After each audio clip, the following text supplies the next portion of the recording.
Hello Internet, my name is Zephyr and welcome to Quick Review. Today I'm going to be taking a look at Megatron from Transformers 1 Studio Series 114. I have been waiting for this guy, and especially after watching Transformers 1, I knew that I had to get this version of Megatron, which is kind of weird because seeing as he's one of the most important characters in the whole movie, he is one of the guys that didn't get a prime changer, but this Studio Series figure makes up for it because he's almost perfect.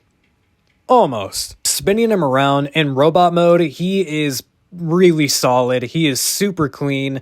A lot of people complain that this is the inaccurate backpack, like this is the jetpack from earlier in the movie, and that he also should have came with a triple barrel cannon. I'm hoping it's going to be a Rise of the Beast situation where that cannon comes packed in with another character from Transformers 1 Studio Series, but I want to compare him with Legacy Tarn because I feel like these two figures are very similar. Getting the size comparison out of the way, here he is in robot mode next to Legacy Tarn, and obviously Tarn is significantly bigger than him because he is a Voyager and this Megatron is only a deluxe, but they look pretty good next to each other. But the real reason I'm comparing this to Legacy Tarn is because for whatever reason, Hasbro just really does not like giving their tank Transformers those little thin wheels that they used to give to all of their Transformers that are like hovercraft or tanks. They just use these small plastic little nubs that are molded into the mold already, and I don't know why they do this. I don't know how much more it would have costed to give them the tiny little wheels. I can't imagine it would be very much, but I don't work at Hasbro. I'm not a toy designer, nor do I know their budget, so this is just me nitpicking. Getting back into robot mode size comparisons, here I have them next to Prime Changer Orion Pax / Optimus Prime, and I actually really like this scale between them.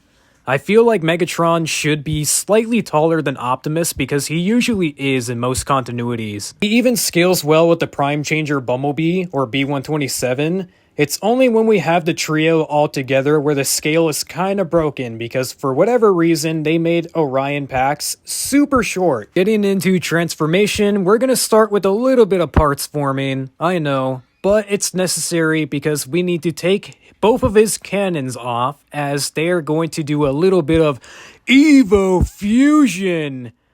And you're going to take the smaller gun and plug it into the barrel of the larger gun. And there is a ever so slight, like super tiny microscopic groove that it's going to work its way into to make sure it's nice and aligned so that way it's straight.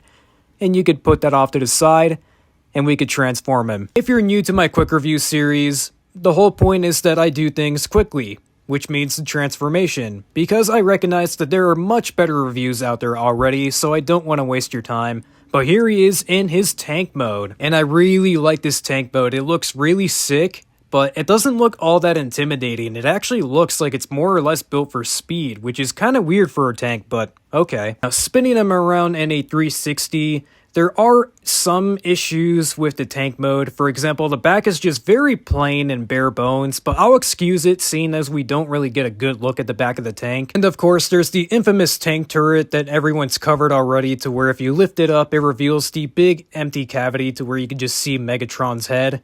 But my issue is that I wish they made the chest plate angled down just a little bit more so that way you see more of it when you look at the tank from a head-on view. Jumping back into size comparisons, this time in their vehicle modes, and here I have them next to Legacy Tarn, and something that surprised me is that these two are actually the exact same length in tank mode.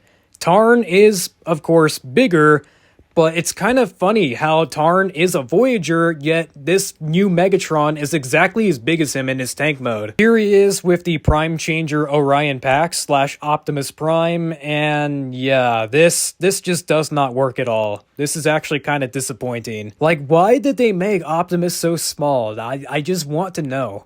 But moving on to B-127, and these two actually scale pretty well with each other. Mostly because B's feet are so huge because they make up the back section of the car, but they do scale pretty well with each other. But there you have it. This is my quick review of the Transformers 1 Studio Series 114 Deluxe Class Megatron. Speaking of awesome, it would be very awesome if you liked, comment, and subscribe as it greatly helps out the channel. And as always, thank you for watching, and I'll catch you guys in the next one.